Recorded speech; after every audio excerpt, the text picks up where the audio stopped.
Hey, I'm Marcus. And I'm Nick. We are working class nerds. Cue the intro.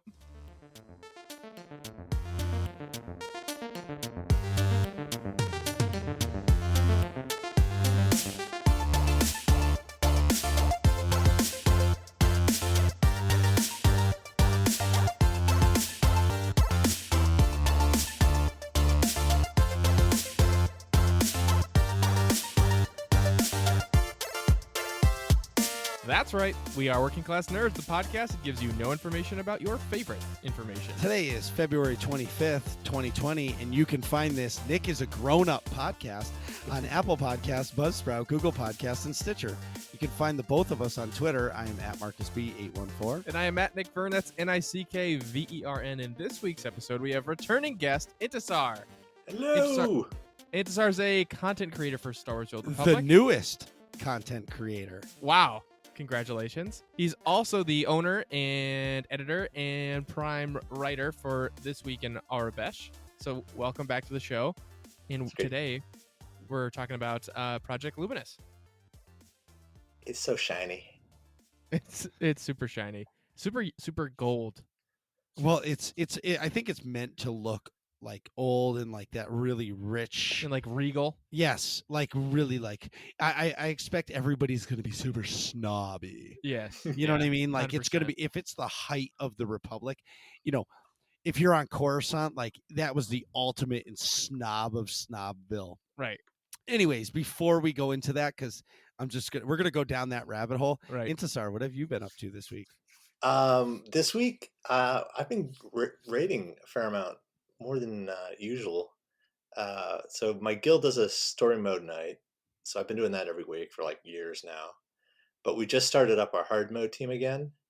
And so we're starting to progress on hard mode Duxon. And I'm also running with the Bad Feeling Porgs every week. And we're also running around Duxon. And yeah, it's actually... Can we change the name? No, I think we're keeping it. No. It should be the AIE Porgs. Well, that's true. And Well, one Nor. Yeah. Well, yeah, but I would say we're all family. Yeah. And like, yeah. And Brian's the dad who left to get cigarettes and never came back. Now that's hilarious. That's perfect. Oh my god. Anyways, so now so that means you're doing Duxon 2 nights a week on hard mode. Yes. So have you cleared the gauntlet? No, we're working on that right now. It's a lot tougher than I thought it would be. You got to talk to Doc for some info. Yeah, like we kind of move to one area and then get our butts kicked, then kind of figure out how to do that, and then try it again, then move to the next area, get our butt kicked. And then, there's been a lot of running back and forth.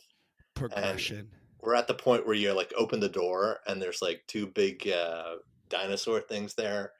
And then they've been jumping on us and really just eating us right down to the bone. Run! Yes, that's what I've been hearing. You got to run. And hopefully they don't notice you. They shouldn't. But it sounds like a Doc question. Right. Doc would know all the answers. Yeah, he to cleared that.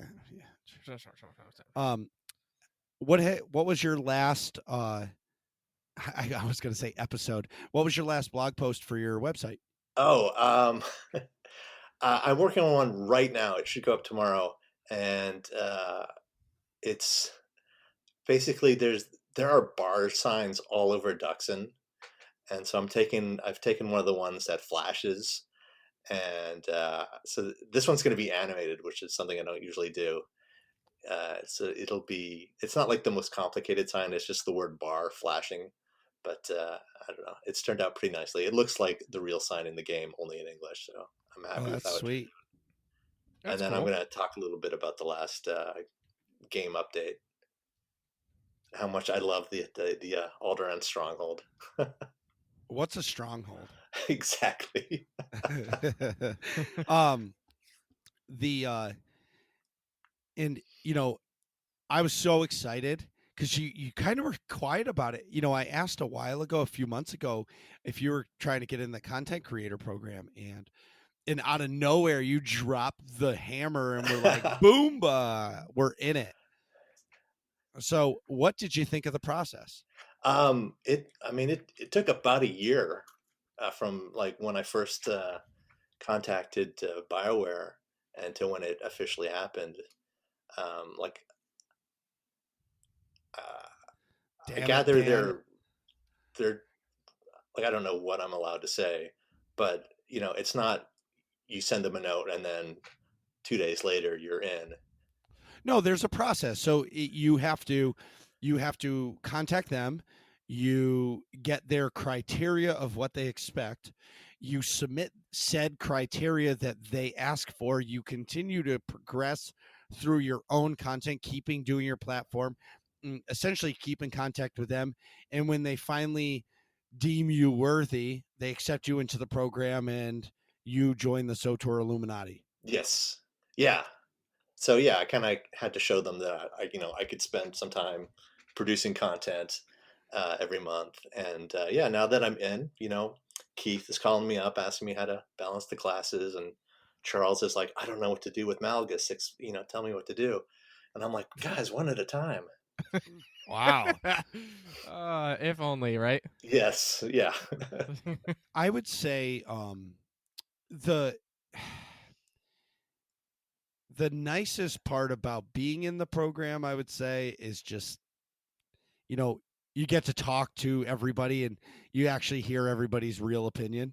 I would yes, say that's probably the best part, because sometimes my opinion isn't the same as what I tell everybody, Right. which is not fucking true at all. No, I was gonna say No, that's not true. You stay say it tuned. exactly how it is all the time. Yeah, stay tuned. Yeah. no, and Um, it's like it's cool getting to sort of interact with the other creators. Like Swoderista is just the best. mhm. And I got to meet you and Kog and Doc Swotor in New York last year. That was awesome. Mm-hmm. Nick was there too. I know Yeah. he's not really like he's not a size zero. Like you can. You couldn't miss. I mean, I know I was wearing black, but still, Jesus, Well, I was I there somewhere. I met you and Nick at PAX last year. That's what I was thinking about. Oh Oh, yeah, that's true too. yeah, that's true. Yeah, I was also at the cantina though. Yeah. Cantina. Although I was off in the corner talking about Yukon stuff with Jackie most of the time. Oh, Thursday night. I think we're there's a few of Rewind. rewind. I think a few of us are meeting in Boston for dinner on Thursday night. Oh, what time? Stay tuned. I'll Yeah. send you a message on Discord. Anyway, so how is your 6.0 experience going? You know what? It's been going pretty good. I think the new gearing system has worked out well for me. It's not something you have to just constantly be working at. You get your gear, and if you want to get perfectly 100% min maxed, you can do that. But I'm good enough. I'm at my alacrity targets. I've got my accuracy targets for my DPS. My tanks are all set. And once that's done, you do what you want. Like I don't have to freaking pug operations just to get some CXP or do the OSIS weekly or whatever. I just log on. I do what I want. Like I've been doing Wait a minute. achievements No, this week. no, no, no, no, no, no, no. Did you just say you're doing OSIS weeklies? No, I'm not doing OSIS Oh, weeklies. thank God. Okay. Yeah, back then, you Yeah, got yeah, to yeah. get those crystals, man. Oh, yeah, yeah, yeah. So I'm sorry. When I heard OSIS, I thought I missed the I'm not. And I'm just like, oh my God. Like I thought OSIS the quests were fine, but you got to do it every character every week if you want that gear, and you don't have to do that anymore. It's like I'm raiding more because I enjoy that. I'm doing the stuff in the game I enjoy more, and I'm not doing the stuff that annoys me. It's pretty great. Yeah, I would say that that's such a great way to put it. Um, I'm actually in a pretty good place myself in game with it, um, because it's still, I'm doing the same thing, but I don't feel like I'm obligated to do things I don't want to do. That's Right. a great way to put it. Um, but my last 6.0 is, how do you like the gearing system? I don't think it's perfect, but I think it's working. Um, like this is what I was thinking about. Do we need the grind to get to 306? Or what if, you finished the story and you had like a set of best or highest item rating gear? Like if you want to get the sets and like moddable gear, that stuff you can grind for. But like, why do you need to start with 270s? What is the point of that? And I think we could have skipped that, because to get to 306, people are doing Hammer Station. That's no fun.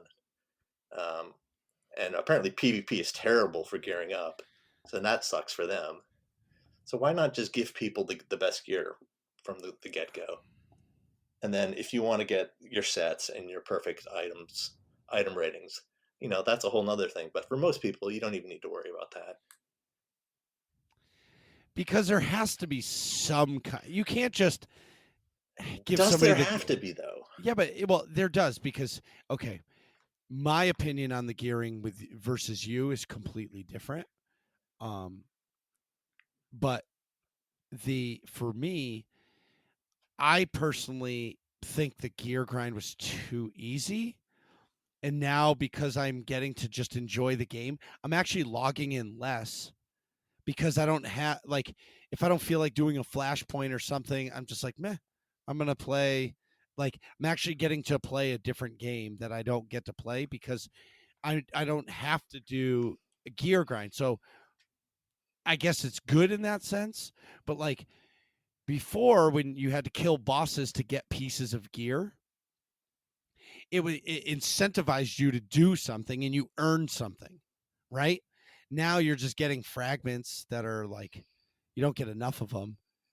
And I've or got maybe too you do. many. Yeah. Oh, maybe. Well, maybe this is the difference of me not playing as much as I used to.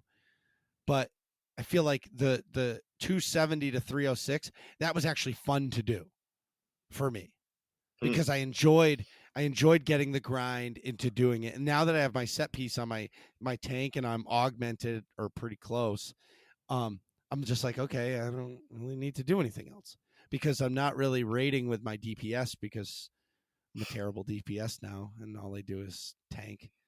And so I guess, so for the part of acquiring the gear, and now that I'm set, I feel like I don't have to log in as much, because now all I have to do is log in on the nights I'm raiding. Right. But is You know that what a I mean? bad thing? No. That it's not a bad thing, but I actually missed the gear grind. Like I enjoyed thoroughly the 236 to 242 to 248 gear grind. I enjoyed the shit out of it, because that made me look forward to logging in every day and trying to acquire a new piece of gear. I enjoyed that, because it gave the game purpose. Right now, I'm just playing a single player or a multiplayer MMO, just to play with my friends. Yeah. Like I think that, There's no purpose to my tune anymore.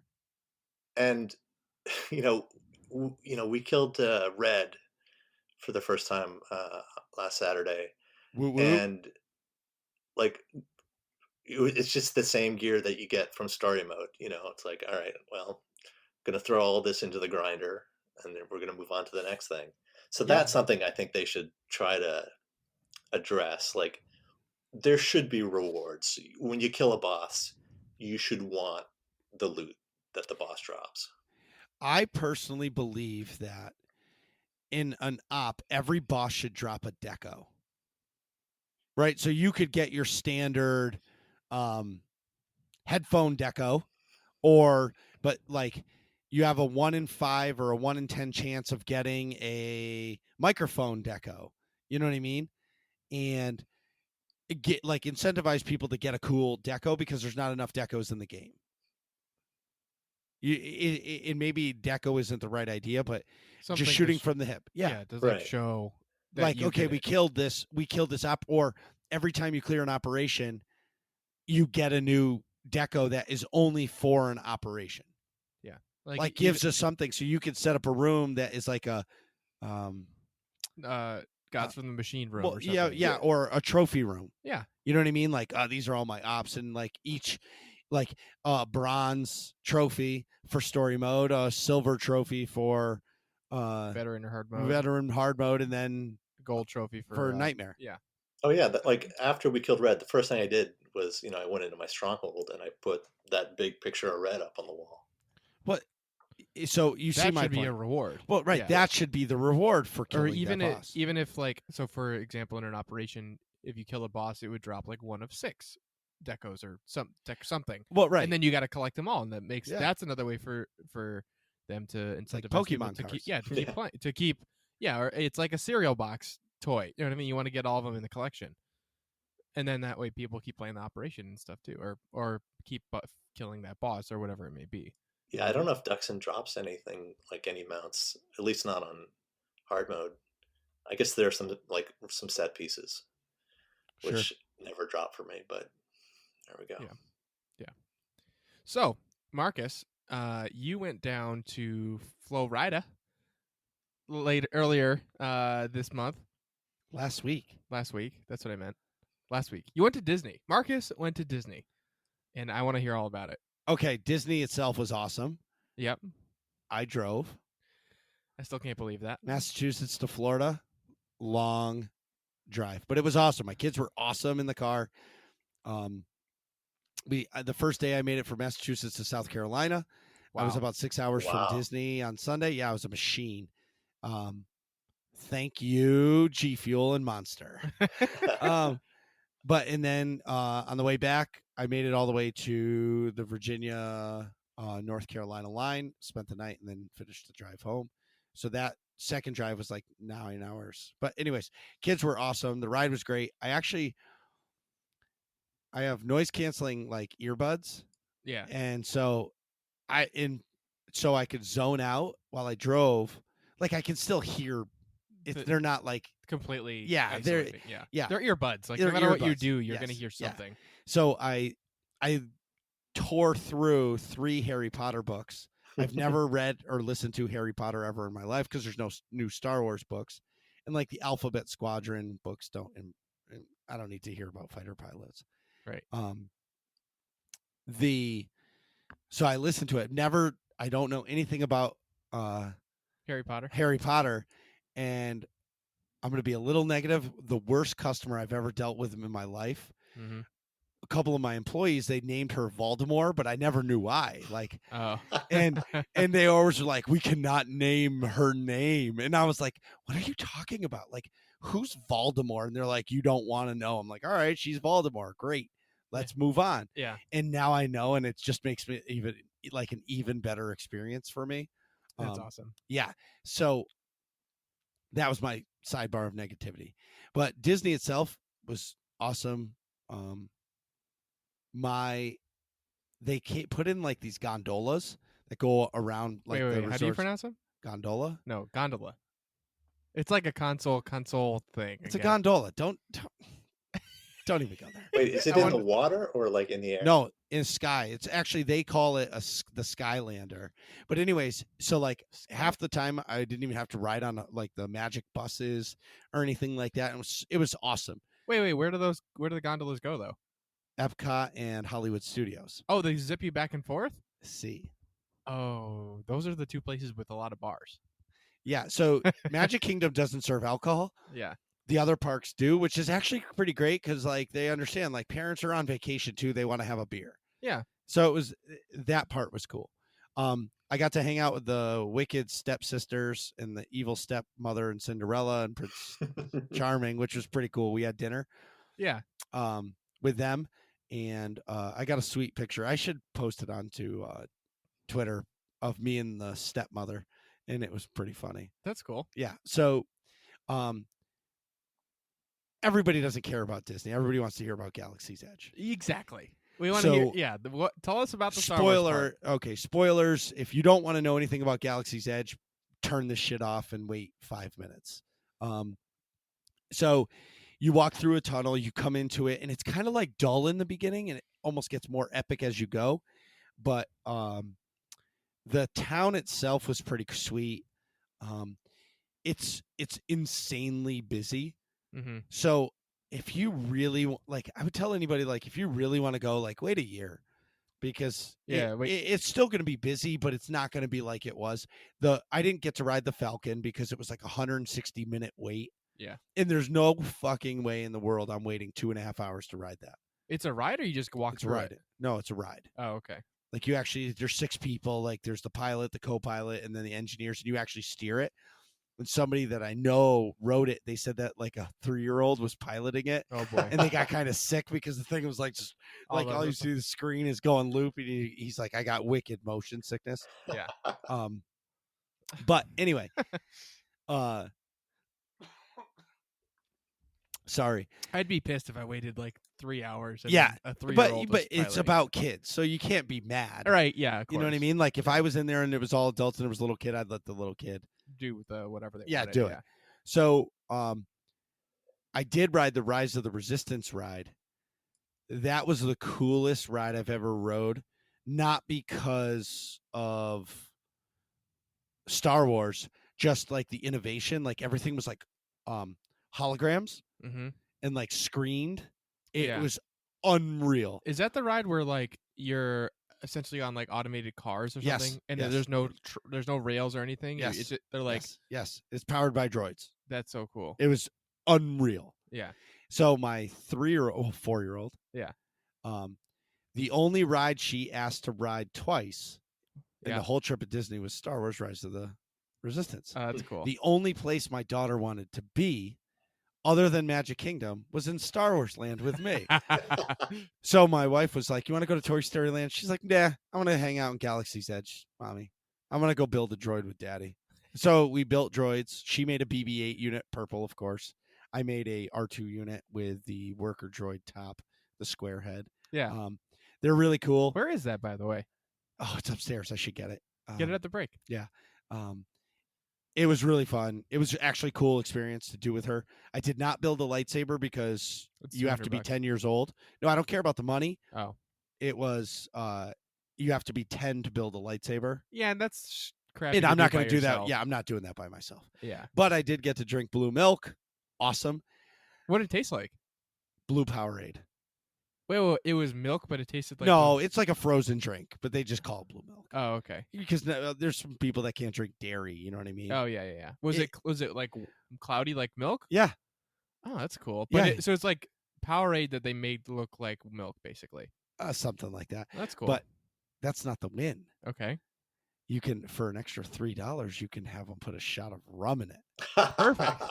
Delicious. That's perfect. Just remember which cup has rum. Don't let your kids drink the rum. Note to self. Note right. So the atmosphere was really cool. The Rise of the Resistance ride, the coolest thing is, should I spoil the ride? Yeah, dude, who cares? So hold on. Intisar, do you care? No. Are you no. All right, so Okay. the whole premise of the ride is you're trying to get to Princess Leia, Yeah. and you get boarded onto a Star Destroyer. Oh, I think I knew that. Yeah. Dude. It's So epic. with the ride being so new, all the characters are fucking fierce. Yeah. They're first order troopers, and they're fucking brutal. I almost knocked one out because they were so mean to Julia, and Julia just looked at him and was like, "You're mean. I don't like the first order, Daddy." And I said, "Neither do I, honey." And they're like, "Move along." Stand on your they're fierce. Yeah. Stormtroopers everywhere. Oh yeah, just like in real life, right? So my daughter's 4. Right. She's 42 inches tall. Minimum size is 42. Yeah. At the end of the ride, you get into an escape pod and you straight up drop. My kid's hand squeezed my hand so hard she didn't cry at all. She was smiling. She's like, "Daddy, we escaped the first order." I'm like, I am such a proud dad right now. My wife is just like, "What did you do to my child?" You know what I mean? But that's awesome. the biggest thing, the bestest. The best thing. The best thing that I did was my daughter, she did the bippity boopity boppity boutique where she got to be like a princess. They do her hair, makeup, all that. She was Elsa. And I said, "Julia, what do you want to do the rest of the day?" Now we're at Magic Kingdom. Right. I want to go to Galaxy's Edge. And I was like, "Julia, but we don't have any passes or anything." She goes, "I don't care. I want to go see the Falcon with my daddy." So Wow. I got the picture of us in front of the Falcon, and that was the best part for me. So that's Disney, and I brought home goodies. Intisar, I have a awesome porg for you. But here's the best part about the porg. The porg has a magnet or something. You can wear it on your shirt when you're walking around and it doesn't fall off. Like a parrot? Hold on. That's awesome. I'm going to bring that porg everywhere. Yeah, that's sweet. Wear it to cantinas and packs and whatever. Oh, he's got it right here. So if you see here, Yeah. see like, Oh yeah. So you must put the magnet in your shirt. Yeah, and it everybody was walking around with them like this. on their shoulders like a parrot. That's cool. Yeah.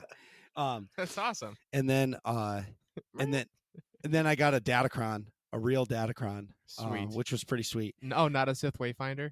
No.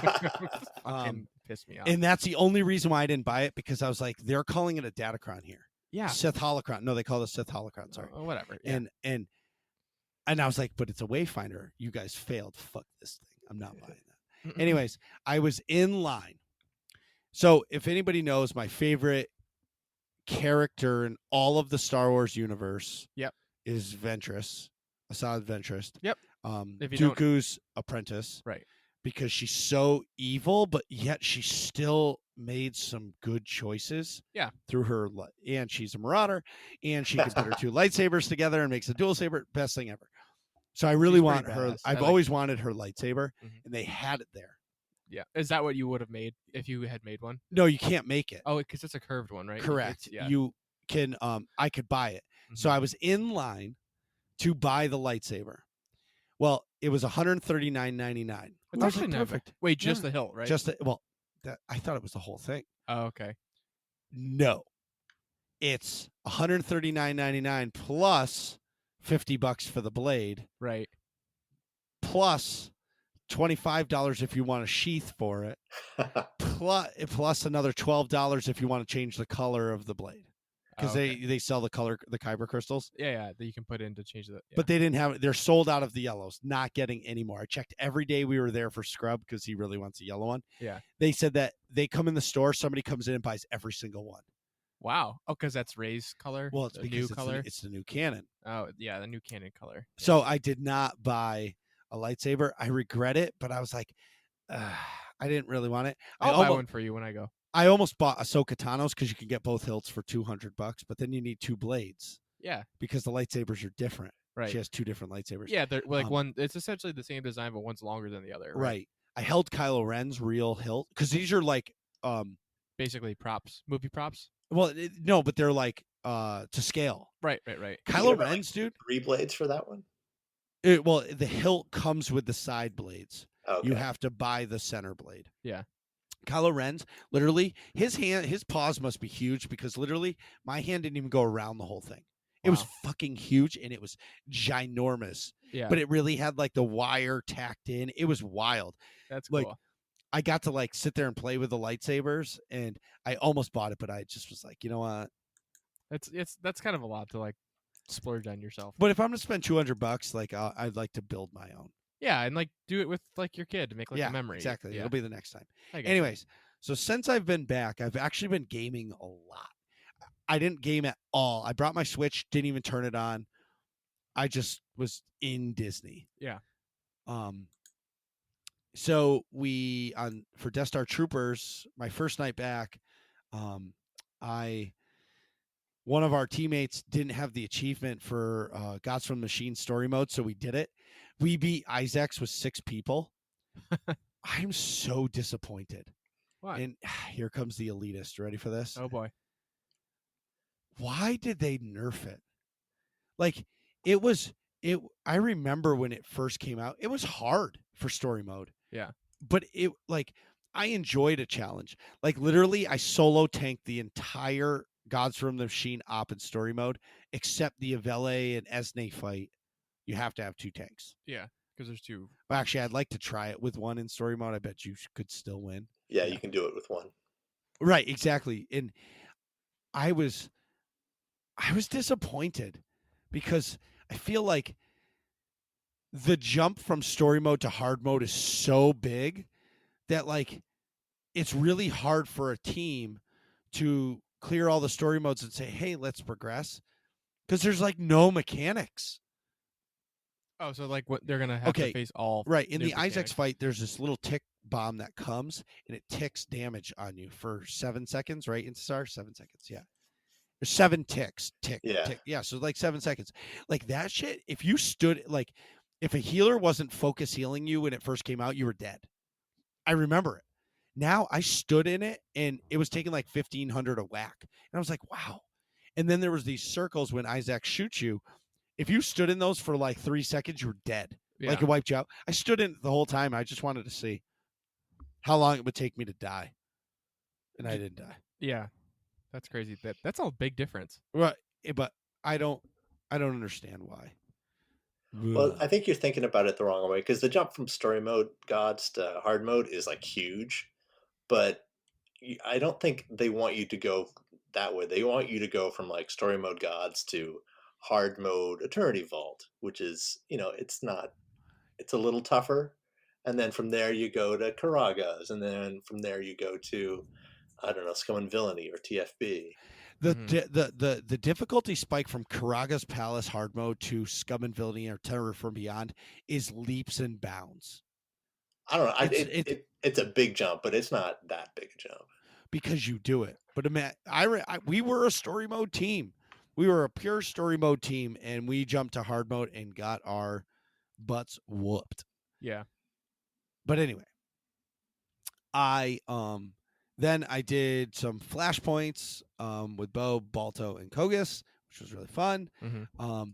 I did the new story content because I totally forgot about it. It came out in 6.1, which we'll talk about in a few minutes. Mm-hmm. Meh. Not super pumped. It was just like a tour of your alliance base. Meh. Yeah. I understand they're building it for something bigger, but I just feel like it was cheesy. Yeah. Anyway,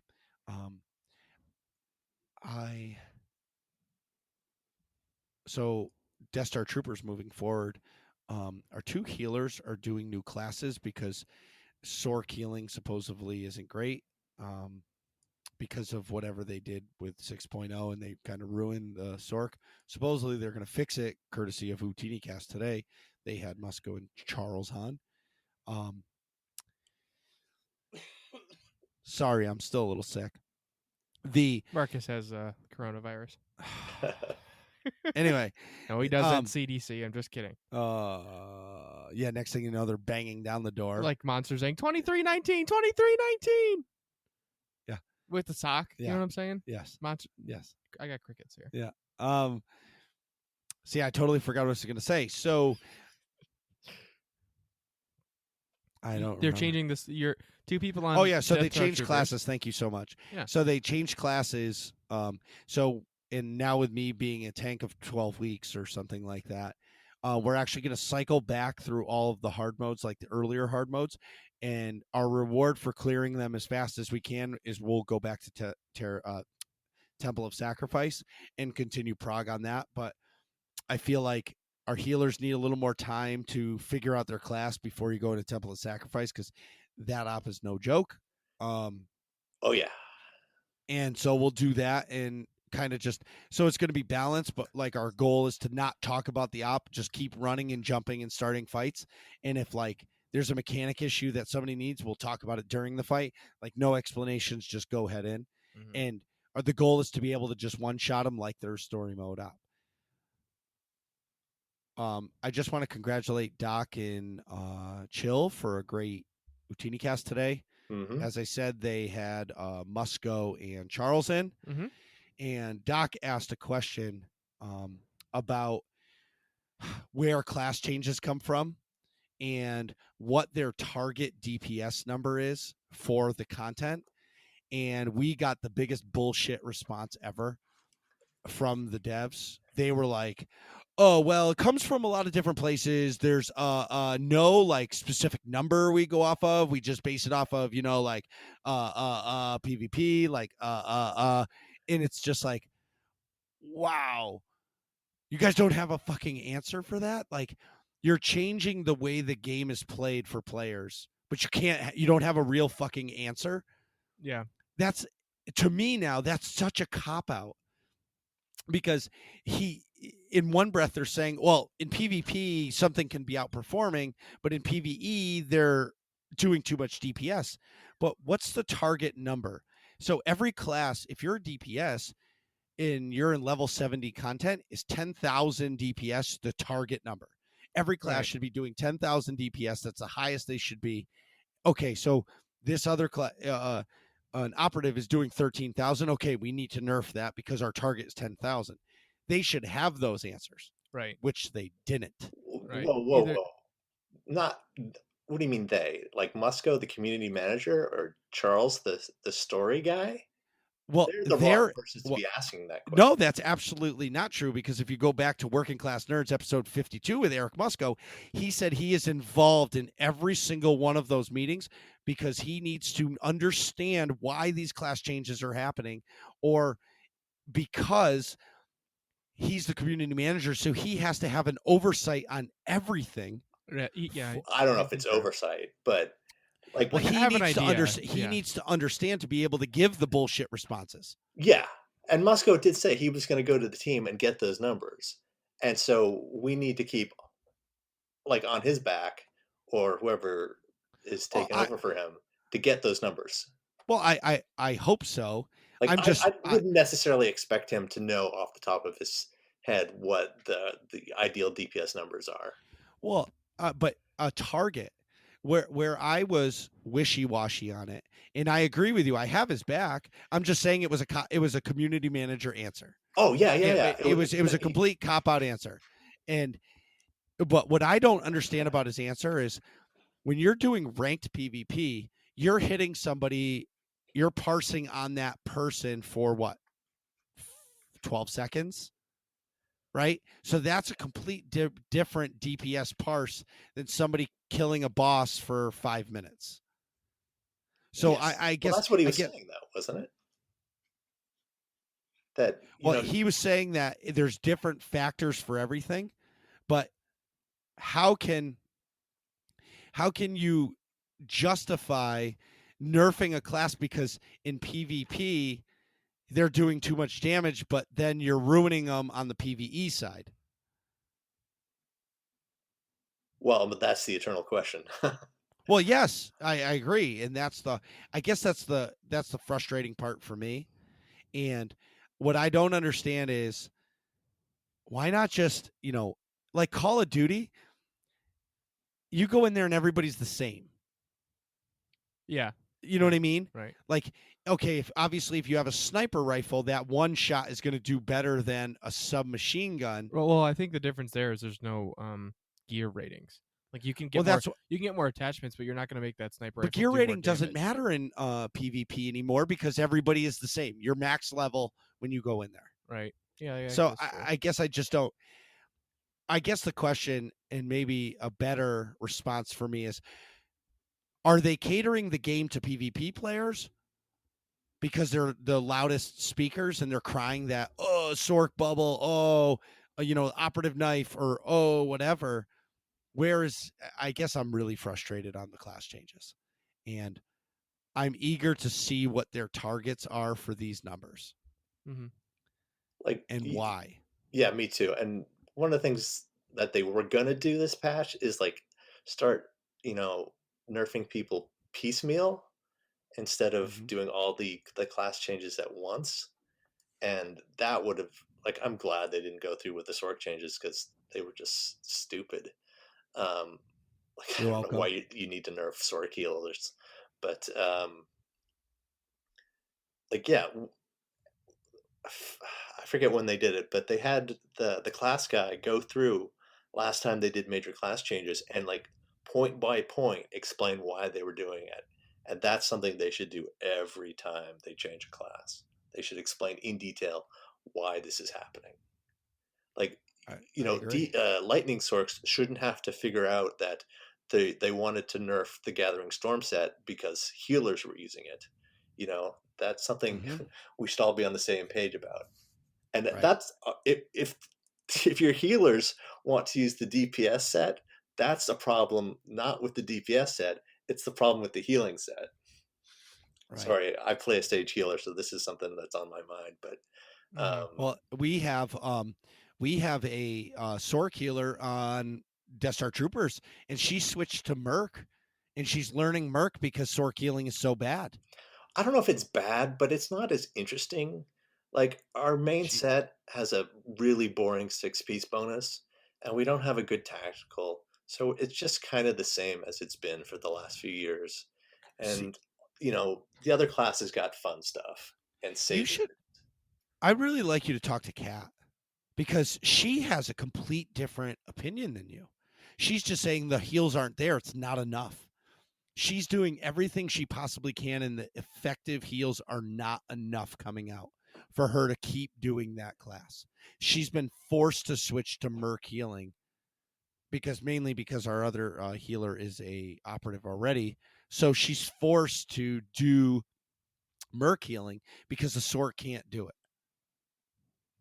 So I would love you. I'm going to connect you two because I would love you guys to have that conversation because that's really intriguing for me to hear that it's not bad. It's just not exciting.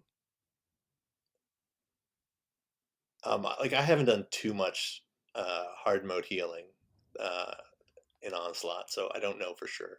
Like I'm tanking for Nor's progression group. Well, what? We should have a conversation. Are you a jug tank? No, Trooper. Vanguard. That's awesome. It's all good. So Nick, I'm going to ask you what you've been doing, but Nick grew up. He's a big boy. He has a laptop that the top closes. Go. Yeah, so my other laptop. He's blushing right now, everybody. He's blushing. Can confirm. So I don't know if I talked about this on the show before, but my other laptop, at some point when I was taking classes in the fall semester, basically like finals week, I must have like clunked my backpack down too hard or something, but the hinge on it broke, so I couldn't close it without like spewing all the insides out everywhere. It was like stuck open, and so I had to carry my laptop around open like a pizza box, for the time in between.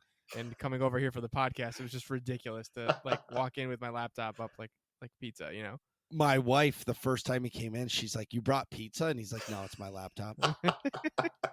It's not funny. So from that point, I busted his butt. It was it was ruthless. I was ruthless. I was like, "Dude, you work full time. You have a job. Like, it's time for you to grow up and get a new laptop." "Oh, I'll get one soon." And I was like, and then it was like 2 episodes later, he's like, "Dude, are you kidding me? Like, why do you still have this thing?" And he's like, "I don't really want to spend a lot of money. I don't want to spend $2,000." I was like, "Dude, you don't need to spend $2,000." Yeah. So anyway, what I ended up doing was Marcus showed me how to be an adult, and you're welcome. I looked on Newegg, and they have this sweet offer where, because I'm not made of money, but I do work full time now. They have an offer where you can get a credit card through them that's 0% interest for 12 months, so as long as you pay off the balance. So yeah. So I got approved for like $1,300 or something, and bought my laptop, which was like $1,168 or something like that after tax. Perfect. Yeah. So long story short, what I ended up getting was an Asus tough gaming laptop with like a 512 gigabyte solid state Ryzen 7 processor, 16 gigabytes of RAM, and drum roll please, a 2060 video card.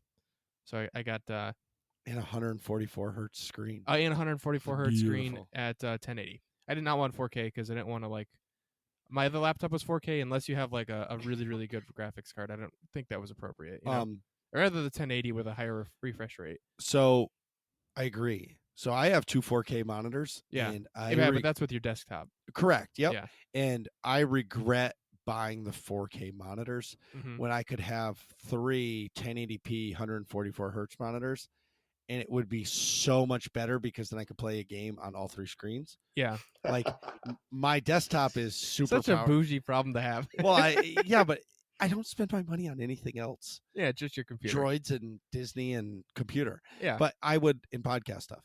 I would love, but for like I think maybe like the new Titan RTX could handle three Yeah, 4Ks XP at or whatever Ultra, it's called. but you can't play 4K on medium. That's just you're robbing what it is. Right. Like if you buy a 4K screen, you need to have something that can run the game Right. at Ultra on it. Like that's the whole point. Yes. You know? So I regret it, but like I'm invested in the 4K, so I'm sticking there. Yeah. But I do regret it because my laptop is a 120 hertz screen. It's basically the same exact computer as Nick's. Just I have a 1660 Ti, and I have a terabyte hard drive in my computer with the solid state, where he has the 144 hertz and the 2060. But mine's 120 hertz, and when I play SOTOR on it, it runs so smooth. Oh, yeah. It's like butter. That's the first game I downloaded.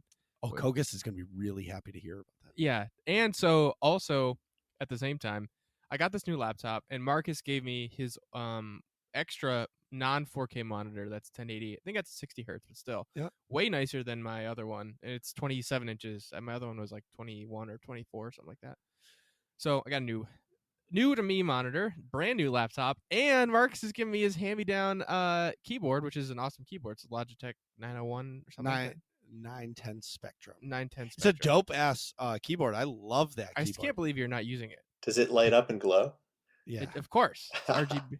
It's got the magical mega high maintenance. Yeah. So Marcus has the Razer keyboard. Yeah, one of them. I don't know which one. Yeah, that he prefers. And so I I'll love take it. Anybody who talks shit about Razer, I don't know. I love that keyboard. Yeah, it's the most unbelievable keyboard I've ever used. So, anyways. So yeah, I'm enjoying the heck out of this. Have you been playing any games on it? I played Star Wars for like an hour, and then I played. I didn't actually play, but I played like Sniper Elite 3 that I had on my Steam library. That was probably like the newest game. I had Fallout and stuff too, but I knew that would be Ultra, so yeah, I didn't bother like looking at those. Yeah, it's too old. But so I looked at Sniper Elite and ran like the performance test, and I think it said the lowest frame rate it got in like the benchmark test was like 110 frames or something like that. Perfect. So I was like, oh my god, this thing is murdering. But granted, that game's fairly old. It's at least 5 or 6 years old, but still. I think when I put in SOTOR, I was on Rishi, just walking around, and it stayed above 60 frames on Ultra. So you should be able to get more. And SOTOR, you have to uncap the frames, so your frames might be locked at 70. Oh, okay. You may have to change that in the settings. Okay. I mean 60. I'll look at that. Yeah. It's like, yeah. So, but yeah, I'm super pumped about it. And yeah, so I've got a whole new gaming setup. In other game stuff, I got Dragon Ball Z Kakarot for Valentine's Day, which is it's the fighting I actually really like. It's like it's third person over the shoulder instead of like a Kakarot. Yeah, it's instead of like, I don't know, what's the word I'm looking for? It's like Battlefront. Yeah, no, I mean, what other fighting games are more side-scrolling, like that side view, like a Mortal Kombat or a other Dragon Ball Z games have been like that style of fighting. I think I like the over the shoulder because it adds that third dimension of you going up and down and stuff, which is pretty cool. And there's a lot of there's a ton of RPG between the fights too, which is like it's kind of good and bad. Because for me, I've already know the whole story, like in and out, up and down. So like I want to just like get to the fights that I like. But you have to do a lot of stuff in between, like collect like a lot of stuff and like get food for your meals because the Saiyans eat like a ton, which is pretty. It's fun because in the show Goku's always like, oh my god, Chi-Chi's the best cook ever, his wife, and like loves her food, and like it's implied that that's basically why he married her. Yeah. But so you have to make meals to power up and stuff. When I was a kid, I watched the Frieza saga every week when the new episode came out. And loved it. So I was scrolling through YouTube. I saw a meme, and it's like me getting out of work, excited to get out of work, me spending 15 minutes to try to find a YouTube video you want to watch. Yeah. You know what I mean? And I found the entire Frieza fight. Yeah. And I watched the whole thing. In Dragon Ball Z Kakarot? Yeah. And dude, it was awesome. It was like exactly like the show. They had all the correct cutscenes from the show. Right. It was awesome. And I was like, man, if I would actually play this, I would actually play this game because it was my like childhood, right? Yeah. I wish they had it on the Switch. This would be a good Switch game. I mean, I don't know. I know it probably couldn't handle it graphically, but I wish I would be able to get through that in a more like a mobile gaming sort of, not mobile, but I know what you mean. portable gaming Yeah, style. it looked it. That fight was so cool, man. Like they would stop for the cutscenes. You had a 20-minute wait for the spirit bomb. Like it was all like For real, the yeah. power up. What are you doing over there? What? And 20 minutes later, spirit bomb. You know what I mean? Right. So it was, yeah.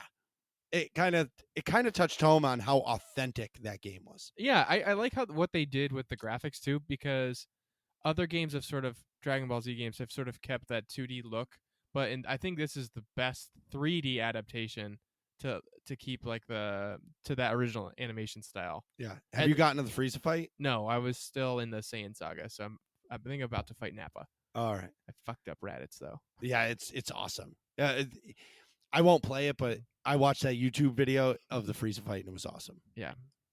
So that's what I've been up to. I think we have some SOTOR news. Huh. We want to talk about 6.1? So 6.1 dropped while I was in Disney or right before I went. I don't know. So the main overview was we got the Alderaan Noble Estate, which is another stronghold, and you can customize your own royal retreat hidden away in the mountain ranges of Alderaan. Note, please do not buy this stronghold. It's a bad investment. Why? In 3,000 years, there will be no more planet. Okay? It's not a good property investment. Not a good property investment. You know the planet is going to explode. That's like me telling you, the Patriots are going to lose the Super Bowl, but you still bet your house on it. Like, what are you doing? Yeah. It's a bad investment. It's like buying property, beachfront property in the Florida Keys. Yeah, exactly. Like someday it's going to be gone. You know this. Right. And you just spent $4 million on it. Right. As long as you sell it during the High Republic era, you'll be good to go. That's true too. During the High Republic. So Nick, you want to take us through the story update? Sure. As soon as I find it, scrolling through our endless show notes. It's right there. It's right at the top. Scrolling. Oh, found it. Sorry. So the story update for 6.1 reads, in the aftermath of the Sith Empire's assault on the Meridian Complex shipyard, both factions form elite organizations to carry out key objectives that could tip the balance of the war. As fighting intensifies across the galaxy, representatives from the Galactic Republic and Sith Empire arrive on Odessen to discuss plans of attack. And undoubtedly, they're going to interact with each other and try to disrupt each other's plans. So it's basically just how would you describe it, Intisar? Like, it's sort of just touching base with the people you've met or the new people. Like, it's letting you know we haven't forgotten about you without actually advancing the story. Right. It's just like, I guess, hey, what's up, bro? It's like a text message. Hey, bro, I haven't talked to you in a week. How you doing? You know what I mean? Right. Still alive over there. Right. I mean, there's some other stuff that just got fixed, but it's not really nothing too substantial. Yeah, it has some nice moments though. Like if you're a trooper, you get to talk to Alara. If you're an agent, you get to talk to Vector. And there's stuff with Kira and Scourge, which is fun. So it's nothing special, but it's like it's letting us know the story's still happening, stuff is coming, which is something they didn't used to do. We'd go like 6 months, and then suddenly like the world's ending. It's like, well, how did we get here? And it's like they're moving us, along the way in a way that feels more natural, I think. Before the next cataclysmic event you have to deal with. Exactly. Yeah. The anniversary discount for the Drummond Koss and Coruscant strongholds has expired. No more sale. They're on standard prices. Wah, wah. For the record, I joke about strongholds, but I think they're actually useless. I think you need one just so you can put a kiosk there and be done with it. Yeah, I mean, I own I think almost all of them just because of the conquest bonus objective, and a bunch of them just have a bunch of chairs in it. But I guess I just don't find the enjoyment in decorating one that I'm not going to look at. I'm going to decorate it once, and then I'm never going to go back in that room again. Yeah. Yeah, that's fair. I mean, if you're not, like even uh, I finished Yavin, I guess 3 years ago, and I had some time to kill, so I was running around. I was like, oh yeah, this is where I put that decoration. It's like it's not really central to anything I do, and that's something I wish they could do, like put more interactive elements in the strongholds. I wish you could rent out apartment like rooms to like you have a place and I'm like I walk into a room and I'm like, whoa. You're like, hey, I can rent this to you for a month for 100 credits, whatever, and that becomes my home base for a month. You know what I mean? Well, you can't set your stronghold to be visitable by other people. I Like, know, but it's not the same. yeah, it is weird though. Like, I'll come into my stronghold and there's somebody else there. I'm like, whoa. I'm Or like, there's naked people.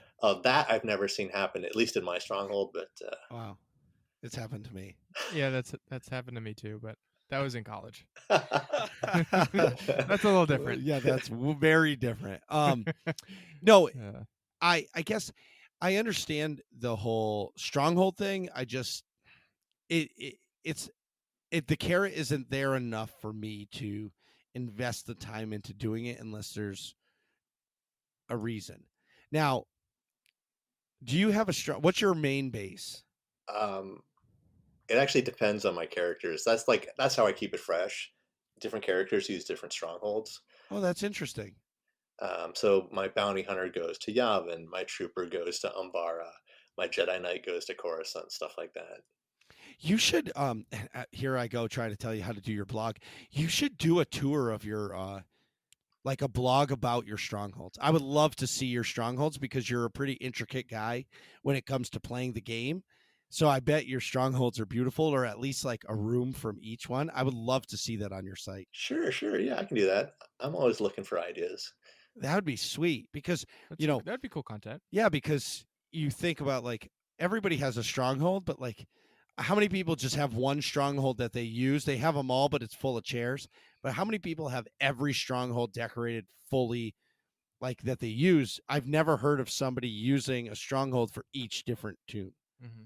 Like I use Nar Shaddaa only. That's where all of my tunes live. They're all roomies. They're family. They're a legacy, if you will. Yeah. Ooh, nice, nice. So yeah, I would love to see that. Would you like to take a look at anything else from 6.1? There's a bunch of class changes coming, blah, blah, blah. We know that. Sorks aren't being touched, which they shouldn't have. I say buff the Sork, give them more DPS. Make Sorks great again. Yeah. Do Sorry. we want A little Doc too on the Sotor to nose. be even more powerful now? Yes. Yes. Yes, I do. Unlimited power. Hey, you want to know what was awesome? Is we beat Tithe on story mode in 2.5 minutes. Oh yeah, that fight is just crazy if you just ignore the ads. Just Well, burn them all down. Well, the game is so different. That fight is so different without inversion. It's not even the same fight. Yeah. Anyways, in AIE news, March 13th is Mega. Mega. The monthly Epic Guild activity that Marcus runs. So Usually. last month, we had Lucy helped me with Where in the Galaxy. Where in the hold on. Where in the galaxy is SEMA San Diego? Yeah. And I think that's how it goes.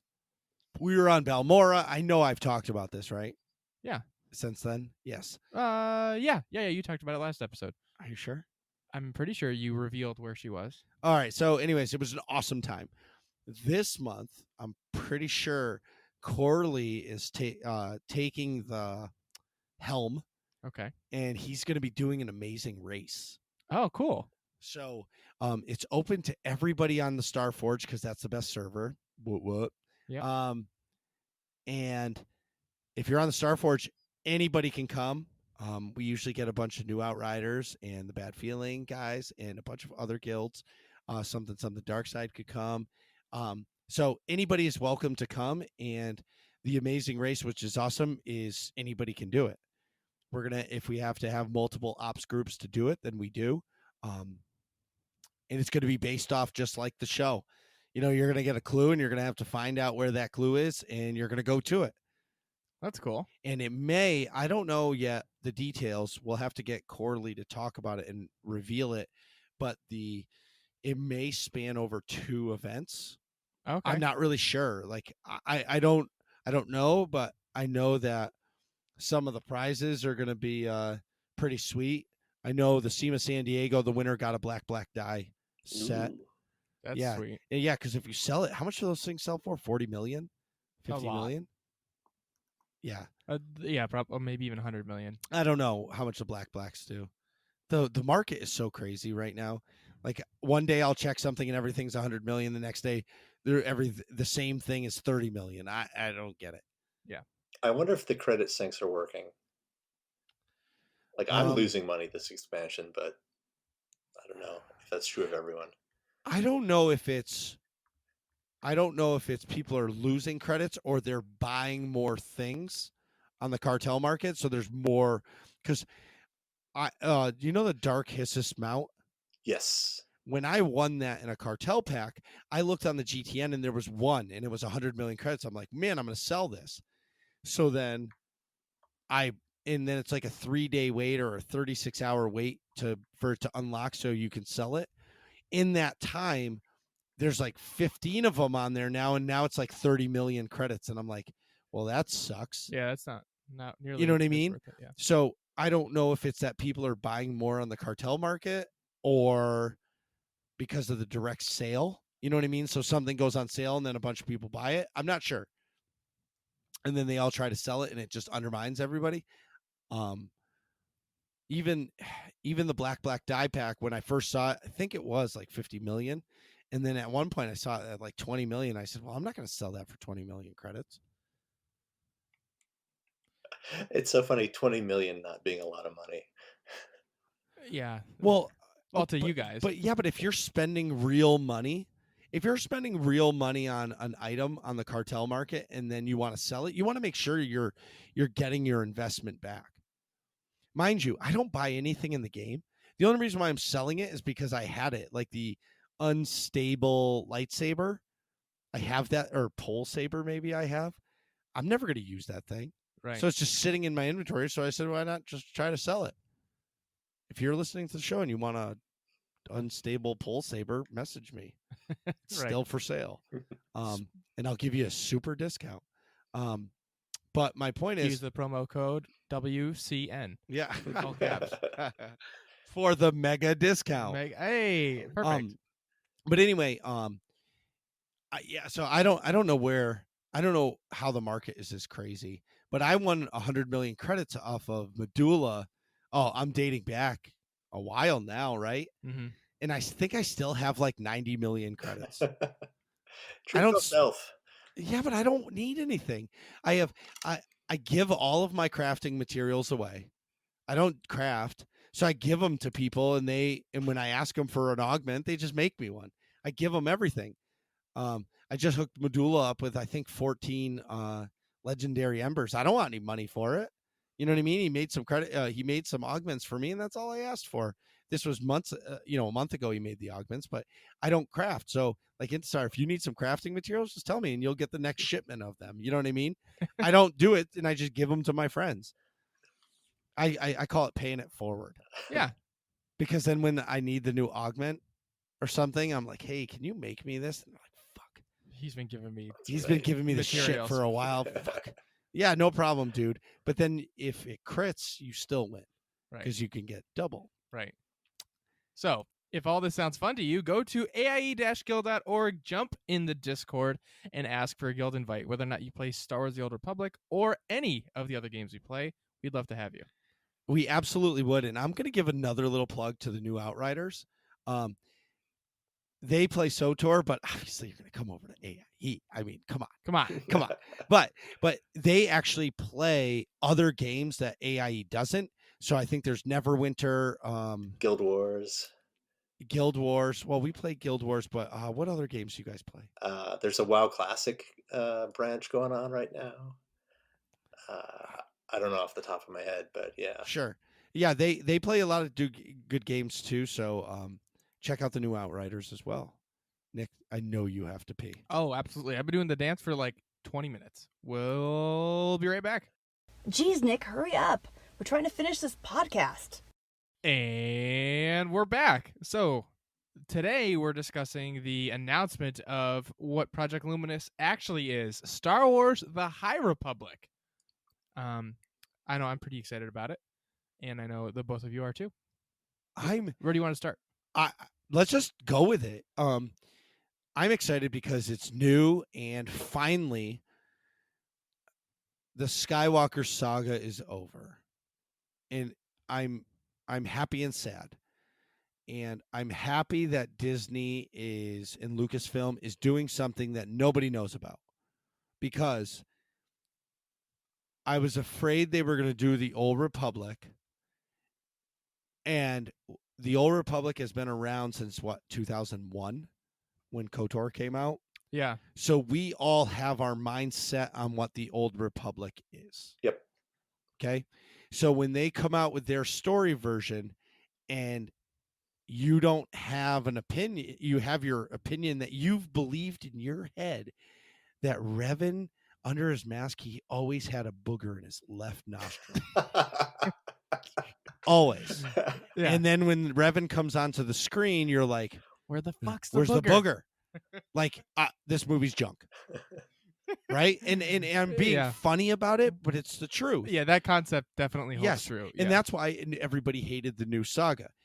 I believe that Disney rushed through the Skywalker saga because they just needed it over. Right. I think no matter what they did, nobody would be happy because it's not their Star Wars. No matter what. They announced the High Republic, and we're going to talk about it. Okay, I'm just going to go right in. Yeah. Intisar, what do you think the High Republic is? Well, I mean, I saw the video and I read the thing. So what do you mean by the question? No, but when you close your eyes and you dream of the High Republic, what do you think of? Oh, I would think like this is when the Jedi Knights are the most Jedi Knights. Like, they really are defending, the galaxy from, the forces of evil. They're most powerful, the most trusted, the most reliable. Like, these are the most badass Jedi Knights. This is like, like they said, the Knights of the Round Table of the Jedi. So it's like before things go wrong, these are the Jedi. This is like the Lancelot and the Gawain of Jedi Knights. Yeah, I'm. So, for me, originally, I was like, oh, it's not Old Republic. And then I was like, well, what did I want from the Old Republic? Familiar things. I'm like, okay, I understand they don't want to do that for the reasons you were talking about, Marcus. But we wanted more lightsabers, and we're getting way more lightsabers, so I really can't complain. I think this will be really cool to see some really, like you were saying, some really powerful Jedi and a whole bunch of them, and them being like Knights of the Round Table, going and protecting and conquering places and just being badass Jedi. Yeah, I look at it as a very bougie time. It's going to be a lot of the snobby, like almost like that imperial snobbiness. Yeah. You know what I mean? Mm-hmm. I believe it's going to be a lot of rich, like wealth snob, and then you're going to have the upper class of Coruscant, and then you're going to see the bottom of the barrel of Coruscant, and you're going to see it all. Mm-hmm. But what was interesting was hearing how like the stories, like the High Republic is controlling the center of the galaxy, but on the outside it's still a free for all, and that's what the Jedi are for. Right. You know what I mean? But for me, I just see it almost like a Mad Men, that show. Oh yeah. Like that type, like suits and that type of ties. star. Yeah, like sort of like a Don Draper Jedi Knight. Yes, exactly. Don Draper just Jedi smoking cigs, just hanging out, fish. lighting their cigs with their lightsabers. Yeah, I know exactly what you mean. Like the bougie sort of facade to mask what like the ridiculous debauchery that they're actually doing on the adventures. Does that make sense? Yeah. Like you're having this like all of the art has these golden sort of tan colored colors involved in their outfits and stuff, so it gives that like very bougie appearance to it. Everything's shiny, it's called the High Republic. It's supposed to be, Yes. eloquent. And then, but at the core of it, they're warriors still. So you're going to get all these down and dirty missions that they're on and stories and fighting things, which I think that's kind of a cool I think Mad Men's a good comparison. Yeah, I there. think Yeah. it's interesting, like how like insufferable and annoying are the Jedi going to be without the Sith there to keep them in line? That's true with how righteously good they are all the Yeah. time. But what if there is, there's gonna be a Sith. Right, Somewhere. you figure Yeah. there has to be. There's gonna be a Thanos somewhere. Right. It won't be revealed in the beginning, but he will be there. You know what I Right. mean? Maybe it'll be Darth Nihilus. That'd be cool. That's true. The pirates are called the Niles or the Nils or whatever. Yeah. I think good for Disney to do something that we don't know. And and they can do it, and they can do their own thing, and nobody has any expectations about what it has to be. Right. And who's the guy for the MCU? Kevin Kevin Feige. Feige. Okay, so Kevin Feige a few months ago went to Lucasfilm or whatever, met with Kathleen Kennedy. Everybody, people were like, Kathleen Kennedy's finally getting fired. I think the opposite. I think Kevin Feige came and said, look you need to create books and comic books for this era and do a bunch of them and see what people like and don't like. Because there's going to be a comic book that people don't like. There's going to be a book that people don't like. Right. And you're going to be able to pick and choose the stories that people like over the course of the next few years and start creating movies based off of what people like. I mean, Iron Man's been around since the 60s or the late 50s. Yeah. But really, truly, the stories, it just happened in the last 20 years. But it's been proven that people want to see the Age of Ultron. So it was a win-win. When they put Age of Ultron in the theaters, of course it's going to do well because people have been reading the books of the comic books Right. for X amount of years. Yeah, or you could say like, what's one of the best comic storylines? It's Right. the Infinity War stuff. Right. So obviously they built into that. And I think Kathleen Kennedy's stupid remark about we don't have any content to go off of now makes more sense because they're writing something that's never been written about. Yeah, not that they don't have content to go off of, but the time period that they're exploring has not been explored before. Right. Right. Yeah. So we took it as a like, what do you mean there's a whole universe? There's tons of content. She meant it as like, oh, we're going somewhere where we're going where no one has gone before. Wait a minute. And something else that is kind of messing with my head a little bit. So my whole life, everything that we've experienced in Star Wars has been BBY, before the Battle of Yavin. Disney's changing that because now it's 200 years before the events of the Phantom Menace. So is it going to be BTPM? I think you can probably still figure that into a BBY. No. I think they'll probably set a year 0 rather than have it be, year minus 197, because that doesn't make any sense. So like they'll have some event at the start of this High Republic era that they establish as year 0. And then they'll say, like maybe, oh, that would be interesting. Like in a movie to be like some big tragedy or something. And they'll be like, yeah, that's year 0. And then you flash forward. Okay, now 30 years later or whatever. But for the books, I'm sure, I don't know what they're going to work off of. Maybe they just don't say a year in the books, these books that are in comics. And they just say, somebody will start. There are people who love doing timelines for Star Wars. So. Right. Well, I'm sure. But if it's all roughly 200 years and then you sort of figure out, okay, this happened. This comic happens before that book, but that book happens after this comic or whatever. Oh, people will absolutely do that, whether they make it official or not. Right. They just might not have a firm year as to like when precisely each one happens. But See, that will drive people crazy, though. They will 100%. want affirming. I do too. I like knowing exactly when things happen.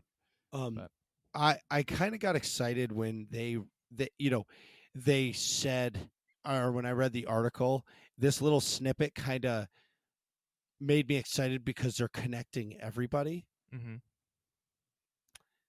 In a little snippet of the article. Yeah. It says, later this year, Lucasfilm will launch an epic new era of Star Wars storytelling that will be explored through multiple voices in adult and young adult novels, children's books, and comics from a variety of publishers, including Disney Lucasfilms Press, Del Rey, IDW Publishing, and Marvel. That's actually the point I was just about to make, was that it's really cool that they're making content for a bunch of different age levels. And even if you look at on like the StarWars.com website, they posted, the update about everything. If you look at the cover art for everything, they're all sort of a little different. Like there's a middle grade novel, which I'm assuming is like sort of 5th or 6th grader, or like, maybe middle school. That's more cartoony, almost in the style of like the Clone Wars. Not quite, but similar to that. And then there's the High Republic Adventures, which is a IDW publishing comic book. That looks more gritty, like it's for slightly older kids or something. Yeah, that cover is really nice. And then, do you think that's a Cathar, by the way, on the left? I would say so. It's good. Well, no, the face doesn't look quite Cathar. Maybe in that art style, it's a Cathar. I think if you look at his hand, I'm assuming it's a he. He's got claws, so it's probably a Cathar. Farzaza. And then the Marvel comic is clearly aimed at adults based on the art style, I think. Man, those guys. They look so badass. Yeah. It's I think on the left there, the person in the red is a Brack. Yeah, with the tattoos, you gotta figure. Or he could be a Ziltron. It could be a Ziltron. Marcus, what are you looking for? Your charger? Yeah. Oh. And then the novels, I think, just have like the same sort of visual style. But what's interesting, I also noticed the variety of lightsaber colors. I haven't seen any yellow. Oh no, just kidding. There's one yellow. Did you ever see the Galaxy of Heroes? It's like 1 minute. Video game? No. It's the little YouTube cartoons. Yeah. Maybe it wasn't Galaxy of Heroes. I don't know what it was, but my point is, the children's like novel or like teenager, what's it called? A Test of Courage. Mm-hmm. That looks a lot like that art style, the cover.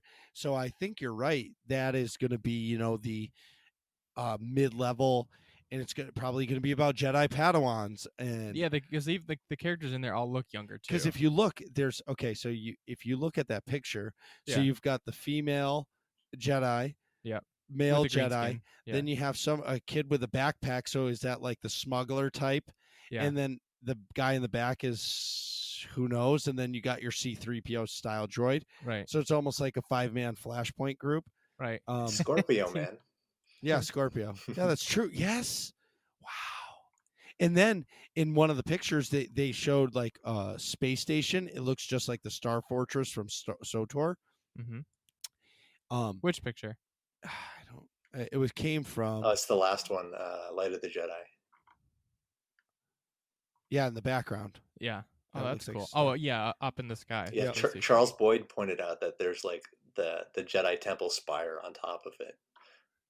Oh, interesting. I wonder if that's the original, or same architecture. Yeah. Anyway. So I think what they're going to do is I think they're going to pull from all of the assets and make this happen. Now, full disclosure, when I saw the original, so the first post was the High Republic Light of the Jedi cover art. Yeah. Cover art. I was a little disappointed. I was just like, oh, come on. How much bullshit can you throw into a cover? Because we thought, Marcus and I, when we first saw that, we thought there was just that one book and that was it for Right. I thought, and that's really what I thought. And I was completely wrong. And my whole mindset has changed, but I'm going to kill myself right now because when I see this cover art, I'm like, okay, female lead, here we go, Disney, which is fine. It's just, pushing that diversity button and all that stuff. And then, okay, now we got a Wookiee Jedi. Now we got a cross lightsaber, and we got a Star Fortress in the back and the yellow kyber crystal in the back. Like, they're throwing everything into that one cover. All the diverse And I was just possible like, things into one. yeah. And I was just like, oh my God. Like, you don't have to throw it into all that. But then my whole mindset changed, because then I saw the whole slew Of of everything, and I was like, okay, so now it all makes sense. That's cool. The cross lightsabers I don't really care too much about, but I do think the Wookiee with clothes on and being a Jedi is a little weird. Well, I agree, but there was a Wookiee Jedi in the Clone Wars. All right, yeah. It's still a little strange. So I'm gonna talk to my local comic book store, because I'll have to get on the poll for the new Star Wars comics, because if there's something new for Star Wars in their comics, they're gonna fly off the shelf. You won't even be able to get it unless you get a pull where Wait. they just order you a copy and you put it in a sleeve for you.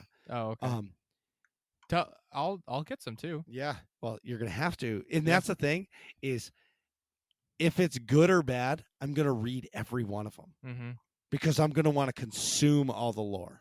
Yeah, because they're gonna make a movie, or probably a set of movies in this time frame at some point. So you're gonna want to know all the backstory you can possibly get.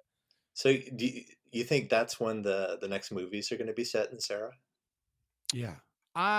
It depends. If like ones that are currently in development, maybe not, because I think Marcus's theory about them wanting to sort of feel out what people like and don't like, I think that's pretty true. What Kevin Feige was telling him that, but because if they're already in development, they're not going to know what people like from this or not. So if they're currently in development, maybe not, but things that will be developed, I think yes. If that makes sense. When is the next Star Wars movie slated to come out? I thought it was 2022. I think it's next year. Yeah. No, it's 2 years. Oh yeah, it's 2020. So 2 years. Yeah. Here's the tinfoil hat.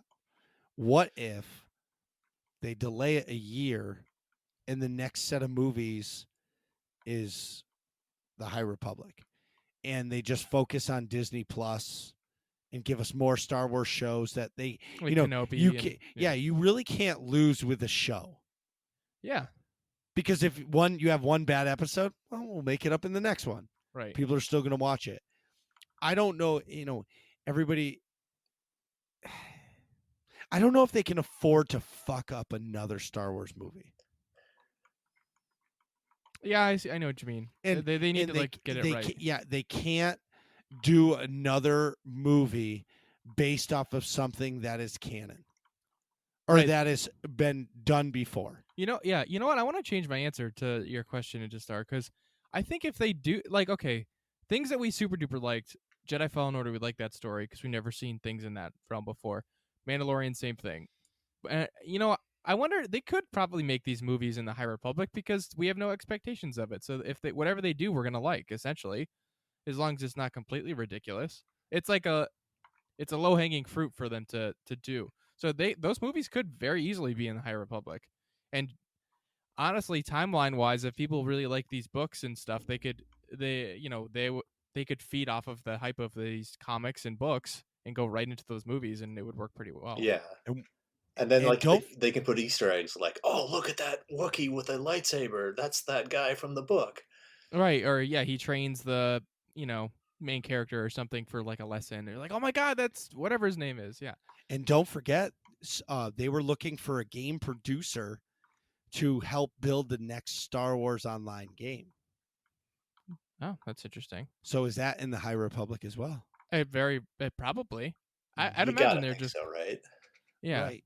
So, I mean, I think all in all, I think doing this at the time is great because we don't know anything about it, and they're going to be able to just create content, and the stuff that's great will be great, and the stuff that's bad, they'll be like, okay, we won't do that again. So the thing that this reminds me of and makes me a little bit worried is that it reminds me of Shadows of the Empire.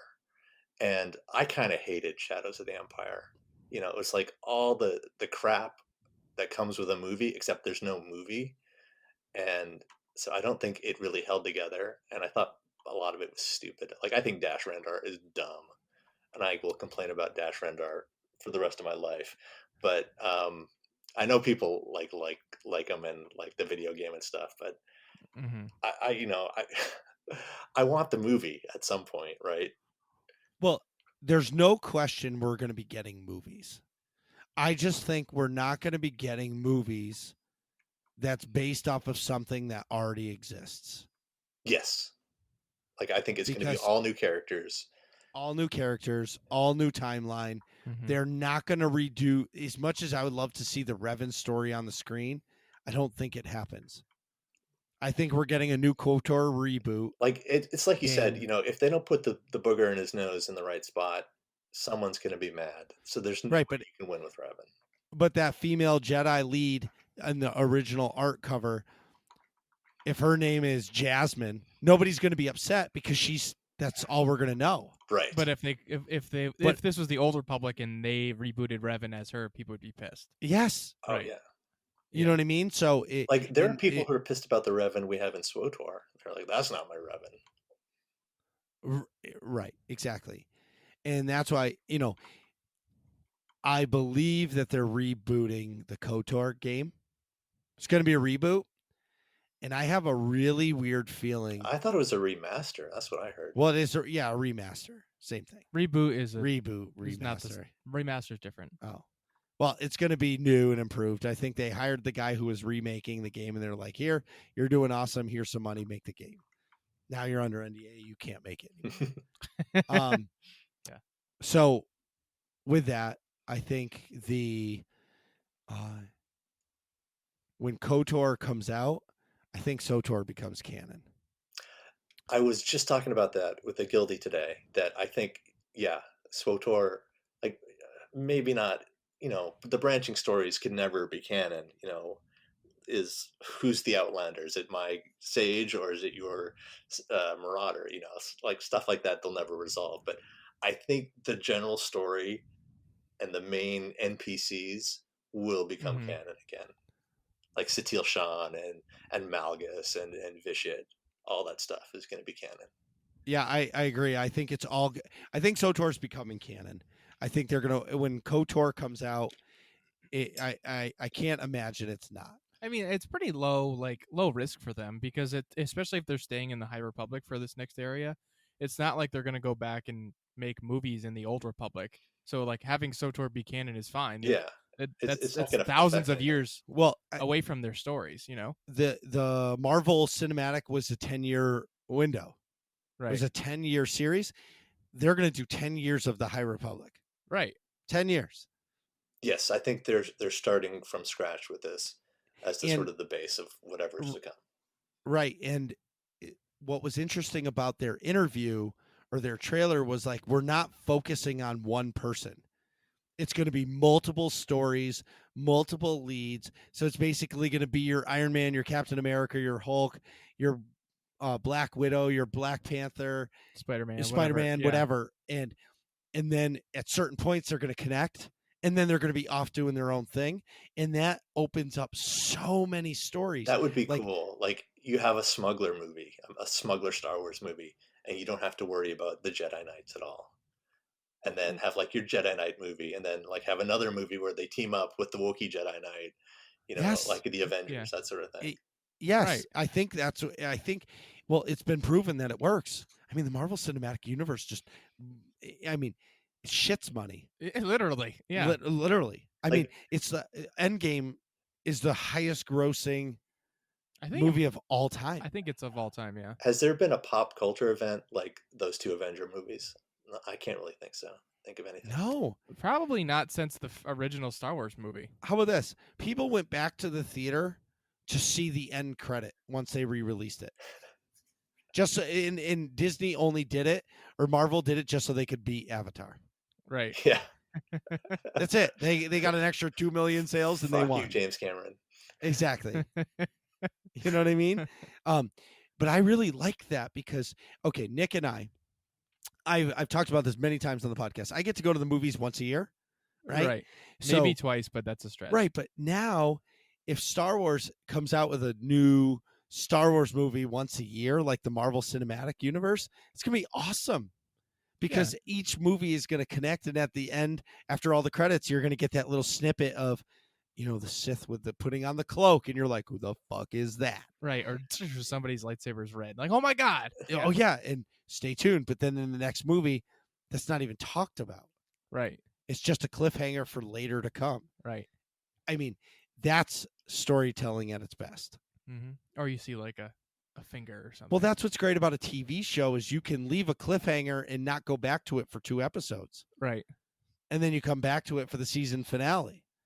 Yeah. You know what I mean? Or in the finale, you leave a cliffhanger like the Darksaber in Mandalorian. Yeah, exactly. Or like, I think who was that person in the Tatooine episode who goes up to the bounty hunter? Right, exactly. exactly. The assassin, yep. What's her name?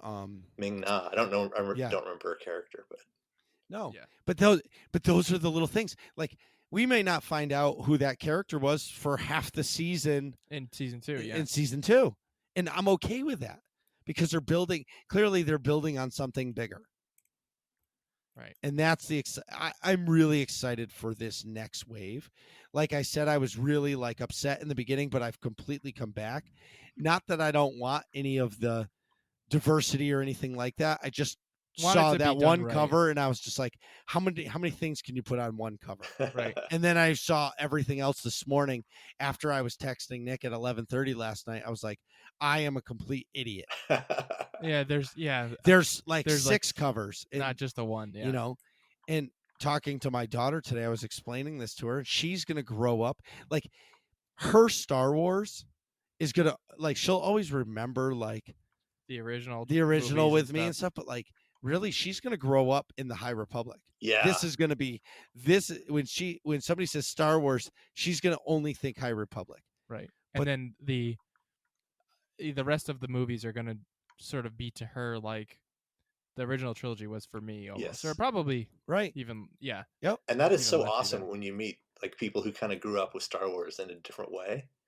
Mm-hmm. My nephew, he loves the Clone Wars cartoon. Like I wasn't into it at first, and then he's telling me like how awesome Captain Rex is, and I'm like, all right.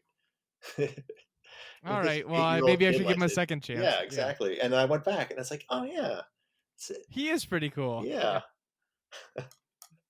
I felt the same way. So like the first time I was like, ugh, whatever. I don't care about these other characters. They're not like the main characters I'm used to.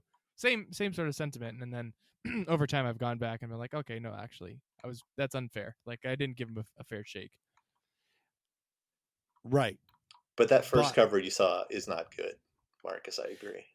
No, the artwork isn't. But you see what I'm saying about they're like throwing everything in one thing. Yeah, the artwork, the art style is not great, but for like the art style reminds me of like those crappy romance novels that you see with like that all have Fabio on the front with the flowing hair, holding some lady like draped in his arms. It's like that art style, but it's got a Wookiee Jedi, a female lead, which is fine, but then also like a person of color that's like a human, and then like an alien Jedi, and it's like it's clearly trying to hit all of the diversity notes. And if that was the only content we got from this whole big announcement, that's what made us roll our eyes. It's like, oh my god, stop shoehorning so much, like just shoehorning diversity in for diversity's sake is kind of BS in my opinion. But when it's worked into the story more organically, and there's lots of other things also happening, that makes total sense, and I'm completely fine with it. Yeah. I like diversity when it's organic. I don't like shoehorned things or pandering sort of things just for the sake of it, if that makes sense. But back at the ranch, I'm excited to explore this whole saga. Yeah, and think about, okay, we're gonna get games, we're gonna get comic books, we're gonna get novels, we're gonna get podcasts. Think about like the podcasts are gonna get to talk about this. Yeah, and how much bigger this is gonna just make all of Star Wars everything. It's right. It's interesting, and it'll be cool to be like you get new lightsabers and new stuff. Like I didn't even like. Now I'm going back and looking at that High Republic Adventures comic cover art, and it's cool that you can see a character that's a Cathar. I don't know if off the top of my head any other like main characters that would be like that, Right. which is pretty cool. But for me, I like the quote, we'll get to see the Jedi in their prime. And saying that, I wish she would have just came out and said it. We're going to get to see Yoda in his prime. Well, while you were angrily texting Nick last night, I was like imagining Yoda in his prime. I had not thought of that whatsoever. Well, think Yoda's about it. Alive. He's He's like 800 years old when we see him. This is 200 years before. Yes. Damn. Well, I forgot all about Yoda. Not forgot, but I didn't think of that factor at all. The only thing I want to see on middle-aged Yoda is a full head of hair. I want like. You want some like cornrows? No. So I stayed up until like 2 a.m. last night putting hair on a picture of Yoda. In Photoshop? Yes. Oh my God. And you need to add that Can in the you Discord send chat. that to us? Yeah, I'll get it right now. All right. The exciting part. You should post that on the Star Wars subreddit.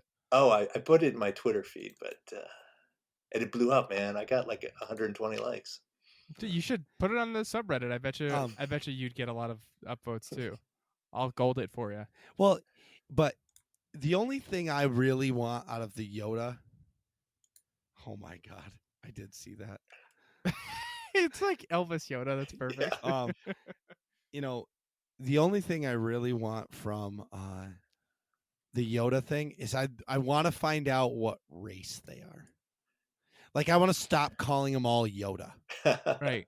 Or the child or Well, no. whatever. Oh, can I go back to Disney real quick? Of course. So the only place you can get Yoda baby stuff is at Disney. They have it everywhere. Oh, really? Yeah. Well, of course. What? I was impressed because I looked for it and then I walked into the store and it was like wall to wall Mandalorian and Yoda baby. But they had the only sizes they had were small and medium. Yeah, and I was like, well, that's I'm not fitting in that, and Nope. neither is Nick. Maybe my leg would. Yeah, and I'm just like, yeah, all right, phone case. Yeah. Thank you. Yeah, I appreciate it. This is sweet. I like my phone case a lot.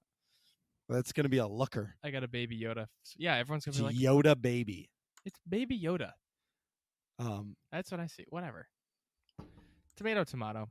He looks like Yoda, and he's a baby, and he's so call him what you want. Yeah, it's exciting. Super exciting. Yeah. Well, I think that's gonna be season 2 of The Mandalorian, right? It's all about Yoda. Well, I don't know. So is Ahsoka gonna show up in The Mandalorian season 2? I would love that. I would love it. Well, Ugh. But a live action Well, we need is going to be tough. Well, No, all right, we need one. did you hear the rumor? Doc Schroeder told me this at the cantina that Mara Jade was going to show up in season 2. Now, how fucking cool would that be? Oh, of the Mandalorian? Yeah. That would be cool too. I got to finish reading those books. But I only read the first 1.5 of it, I think. But Honestly, that would I be think wicked only the cool. first one's good, but that's me. Yeah. The first one I enjoyed, and then the second one I didn't. I like listened to a podcast after a while instead of the book. But What? what's the name of that Heir to series? the Empire? Yes, Heir to the Empire. Oh, that whole trilogy is good. The first book amazing. I like barely stopped listening to it, but Oh, it's so good. You know, the sad part is there's some books that I want to listen to, and I started to listen to one of them. I don't remember what it was, but it was like Leia was a full-blown Jedi, and I was just like, it's hard to like get into it. well, no, I can get into it, but I'm just like, but it's not real anymore. It's not, right. Like, it can't even be in my imagination anymore because I know it's not real. Right. You know? Yeah. Intisar, you're the best. Thanks for coming on. Oh my God, this was so much fun. Thank you. You're welcome back anytime. What are you guys talking about in here? Find out next episode of Working Class Nerds.